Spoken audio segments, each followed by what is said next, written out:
ఇందిరమ్మ రాజ్యం అంటే పాపం ఇప్పటి తరం కదా తెలియక ఇది కేసీఆర్ రాజ్యం కాకుండా ఇందిరమ్మ రాజ్యం అంటే ఇంకేందో గొప్పగా ఉంటుంది అనుకొని ఓట్లేసారు పొరపాట్ల.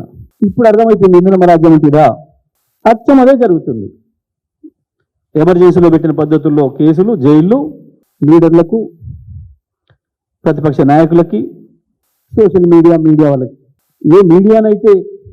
ఏ సోషల్ మీడియానైతే నమ్ముకొని మోడీ వారసత్వంగా చీకటి గురువు గారి పద్ధతుల్లో ఇష్టం వచ్చిన పద్ధతుల్లో దాదాపు 200 యూట్యూబ్ ఛానల్ పెట్టి నడిపి మా ప్రభుత్వం పైన ఆనాడు దుష్ప్రచారం చేసి వచ్చిండో ఇవాళ మీడియాను చూస్తే భయం అవుతుంది. మీడియాలో చూస్తే చెంప మీద కొట్టబుద్ధి అవుతుందట.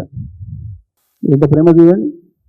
దురదృష్టం సరే ఎందుకో ఫైటింగ్ స్పిరిట్ పోయింది. మాట్లాడడానికి యూనియన్లు కూడా ఎందుకు వెనక ముందు ఆడుతున్నాయి కానీ అది వేరే విషయం.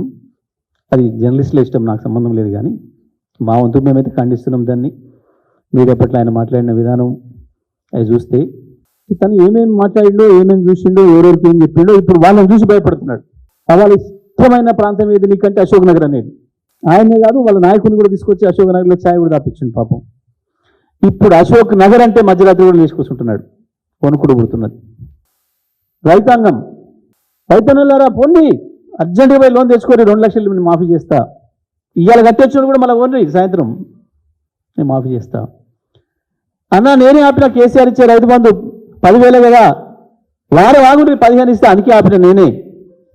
కానీ వాళ్ళ రైతులను చూస్తే భయం అవుతుంది. అక్క మీరు అన్నం పెడతారు, నాకు ఏమిటి ఓటు, నాకు అధికారం ఏది, 20,000 నెల నాడు నీ ఇంటికి పంపిస్తా. ఇప్పుడు అక్కల్ని చూస్తే భయం అవుతుంది. ఆఖరికి విద్యార్థులు చరిత్ర ఎవ్వరు కూడా వీళ్ళ జోలికి పోలే పాపం. వీళ్ళని కూడా ఇట్లా మోసం చేయొచ్చని అనుకోలేవు గతంలో ఏ పార్టీ కూడా. మొత్తం వరల్డ్ పొలిటికల్ హిస్టరీలో మొట్టమొదటిసారి వీరే కనిపెట్టిండ్రు. తమ్మి నీకు 5 లక్షల కార్డు, నీ ఇష్టం ఏదంటే అది వాడుకోవచ్చు. చెల్లె నువ్వు బడి పోవాలి, కాలేజీ పోవాలి కదా, స్కూటీ నీకెందుకు, నేనే స్కూటీ ఇస్తాను, మా అక్క వచ్చి ఇస్తుంది, మా ప్రియాంకక్క. ఇప్పుడు అమ్మాయిలు చూస్తే భయం అవుతుంది. అదే కాలేజీ పిల్లలు తమ్ముళ్ళలాగా కనబడతారు, ఇవన్నీ పోరాటంలాగా కనబడతాను. వీళ్ళొక్కరిని పోకిరిలాగానే కనబడుతున్నారు, పిల్లలు కాలేజీ పిల్లలు పోకిరిలాగానే కనబడుతున్నారు. ఆఖరికి రైతాంగం కూడా అట్లే కనబడుతున్నారు.